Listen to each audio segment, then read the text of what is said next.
So we got Donald Trump coming off the worst 2 weeks of his presidency since January 6th, I would argue, all of it stemming from this bizarre attempt to silence any discussion of the Epstein files. For those who don't know, Jeffrey Epstein, he's this disgraced financier and pedophile who mysteriously died in prison in 2019. Trump promised to release all the investigative files in the U.S. government's hands about Epstein.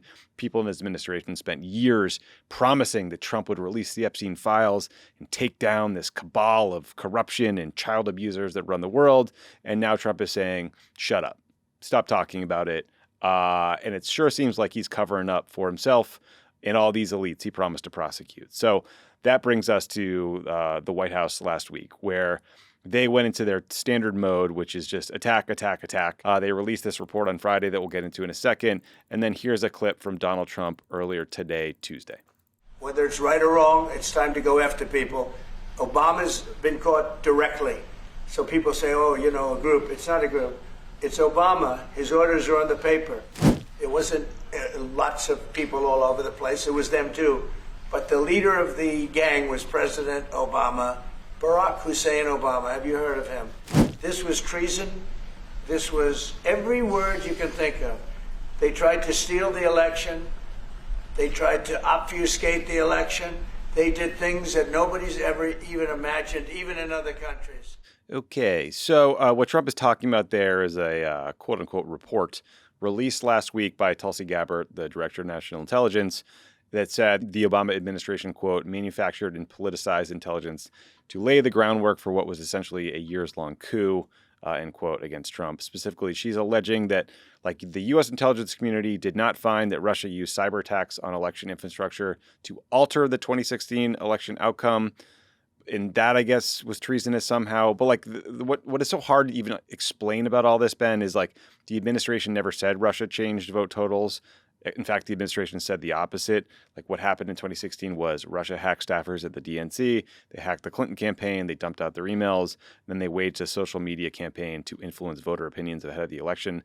This was all confirmed by a 3-year investigation by the Senate Intelligence Committee, which for a period was led by now Secretary of State Marco Rubio. That report also said that the GRU, the Russian military intelligence, probed election infrastructure in all 50 states. So Trump also seems to think that there was this meeting on December 9th, 2016. There's a White House meeting with the national security team. He wants this to be some sort of like smoking gun piece of evidence. We'll come back to that.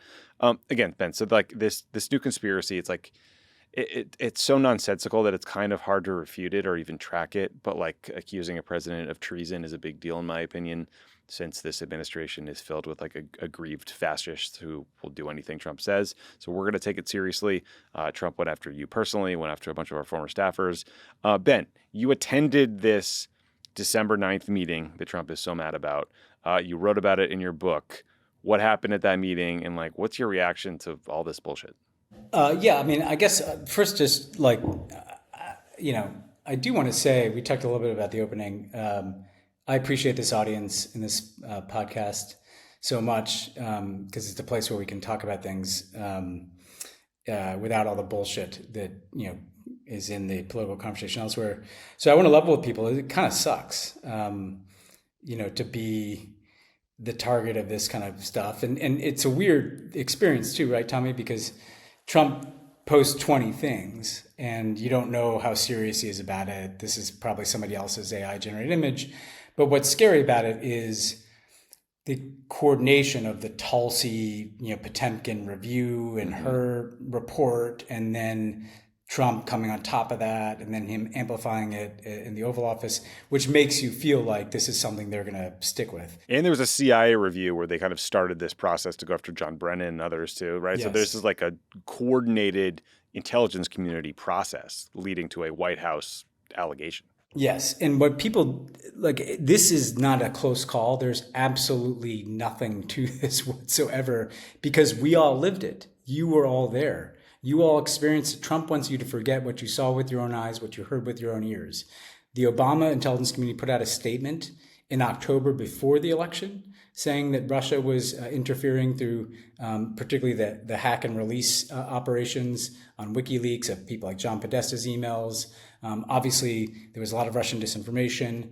And now what Tulsi hangs this new information on is that after, and this is in the report that she put out, and they keep pointing to this as some new discovered meeting that took place in early December, where Obama got his intelligence community and national security team together and ordered this review. This is not new. Tommy, I went back and pulled up my book, The World as It Is, and literally in the chapter where I write about this, it begins with, shortly after the election, Obama convened a National Security Council meeting on Russia. He opened by saying that he wanted the intelligence community to do a comprehensive review of Russia's meddling in the election that could be presented to him and to Congress before he left office. Quote, "We need to learn the lessons about what they did because they're going to do it again," he said. Does that sound like I was trying to hide the existence of this meeting? No. This review was the most discussed thing that was happening in Washington in December of 2016, and they're trying to act like nobody knew it happened. This review was submitted to Congress, and there was a unclassified version of it that could be discussed. So they're creating a conspiracy theory around something that we all experienced at the time. We talked openly about the time. At the time, as you pointed out, Tommy, we said again and again, in part because we were worried that people would have a lack of confidence in the election result, that there was no indication that Russia had changed vote totals. We said that publicly. So the two things that she's saying are like these smoking guns are this new meeting she discovered that we all talked about at the time, and this finding by the intelligence community that Russia didn't change the vote tabulation. When we said that, that was in our press guidance. I mean, that's like what spokespeople said all the time on the record. So there's just nothing at all to this. And that's part of what, to end where I started, part of what makes this so kind of demoralizing is the complete absence of any there to this, and that's unfortunately the America we're going to be living in for the next 3.5 years. Yeah, it sucks to know we live in a world where like you can throw any chum in the water, no matter how ridiculous it is, and people will just sort of like chase what Trump says. Yeah, Ben, you and I are having an interesting week of getting yelled at by kind of angry demagogues online, but that's a conversation for later. But but part of this is Trump. He wants to prosecute another president, right? Because he's mad it happened to him. Part of it is an effort to change the subject from Jeffrey Epstein. And then part of this is Trump never getting over feeling like his 2016 election is viewed as illegitimate because of this Russian interference. And by the way, I'm not a person who ascribes to the belief that the Russians are the reason he won. I think it was one small factor and a lot of factors that included, Democrats running a very bad campaign. So I'm never suggesting that. But the idea that Russian interference is not a disputed point.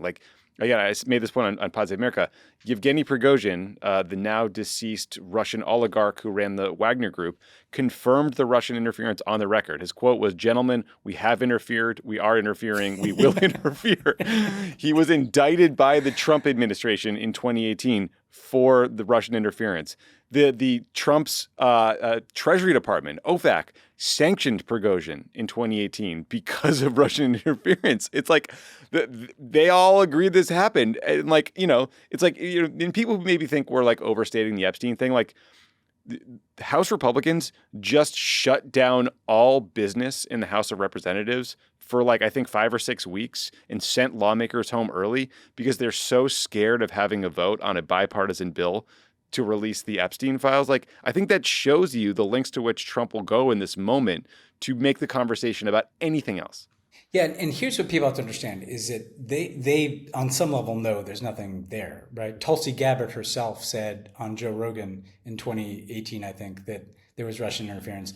Marco Rubio, as you pointed out, led the Senate Intelligence Committee review that went beyond what was in the Obama administration intelligence review in detailing Russian interference. But they don't necessarily, all they need, and this is to the Epstein distraction point, and also just how they kind of keep their base fed and the care and feeding that they do, they just need a story that's out there. Yep. They just need a sense that there's investigations happening, the deep state is being taken down, there's a drama, there's things that people can talk about on Fox News, there's things that people can talk about on podcasts. I'm going to just, one other thing that's out there about me that's totally a classic example of this is I had all this right wing incoming because I said after I left the administration that I didn't know about the FBI investigation into Trump during the Obama administration. And they're conflating that with the intelligence review. They're saying, but you were in the meeting. Well, of course I was in the meeting, but an FBI investigation is a separate thing from an intelligence review, Right. and they don't brief. Now, this sounds like I'm obviously picking on a small point, but the point is they'll take something like that, where most Right. people don't understand the difference between an FBI investigation and an intelligence review, and they'll spin their people up about it for like weeks, So people like me get death threats and online hate, and they get to go on all their different right-wing shows and YouTube shows, right, and yell about this. But that's what this is about. It's about distracting you from Epstein and doing care and feeding for the base, and yes, like settling all of Trump's scores. And if you look at kind of what he's focused on since he came back, it's a window into his psyche and his version of authoritarianism. Yep. The first law firm he went after was Perkins Coie, which is a law firm that had been a part of some of the cases against Trump, right? Now we're doing the Russia thing. I'm sure there'll be January 6th committee, vendettas. He's just going to go after everybody. Yeah. It's endless. And it's also worth noting, Ben, that this kind of like boundless insecurity about the 2016 election victory is now rippling into our foreign policy, because last week, Marco Rubio informed State Department diplomats that the U.S. would no longer assess or comment on the fairness of other countries' elections unless, quote, there is a clear and compelling U.S. foreign policy interest to do so. Rubio's memo instructed staff to, quote, avoid opining on the fairness or integrity of an electoral process, its legitimacy, or the democratic values of the country in question, which, I do feel like a big piece of that is Trump's insecurity. And also now it's just kind of easier for him to dictate to the State Department when and where they criticize his autocrat buddies when they, quote unquote, win elections, right? I mean, it's fucking pathetic. Yeah, and it shows just a gap between the two parties. And actually, I think the Democrats bend over backwards to not, they don't even necessarily Joe Biden didn't meet, opposition leaders from center-left parties as any kind of norm when he was president. Meanwhile, Trump is changing all of U.S. foreign policy to pursue this Trump doctrine, where essentially we will interfere in the politics of foreign countries to help Trump's autocratic buddies, and we won't comment when there are irregularities or fraud or just outright election theft, if it's done by people Trump likes or if he just doesn't care, and that is going to create a world. I mean, the example I'd give is like Kenya. In the next Kenyan election, normally there'd be international observers and people. If the U.S. kind of withdraws entirely from that space, I'm not saying we're perfect. I'm not saying we should be the referee for everywhere in the world. But it is a scary thought if essentially the message to anybody who can control the voting in countries is, we're out of the business of even identifying fraud. So it's going to have repercussions. It'll ripple out. Thanks for watching that excerpt of Pod Save the World, the foreign policy show Ben Rhodes and I do every week, where we talk about the biggest things happening in national security and foreign policy, both in Washington and abroad. If you want to subscribe to Pod Save the World, please do so here on YouTube. Also, please subscribe to Pod Save America. We are trying to build a progressive media organization that can combat all the right-wing crap that you find on YouTube. The biggest growth we've seen in political YouTube over the last few months was Benny Johnson gained 2 million followers. That's not good, because when normal people search for political news on YouTube, they find that crap, and we want them to find factual information from a progressive standpoint. And when you subscribe to Pod Save the World or subscribe to Pod Save America, you help us surface that information in the algorithm, and it's free. So please do it. Thanks.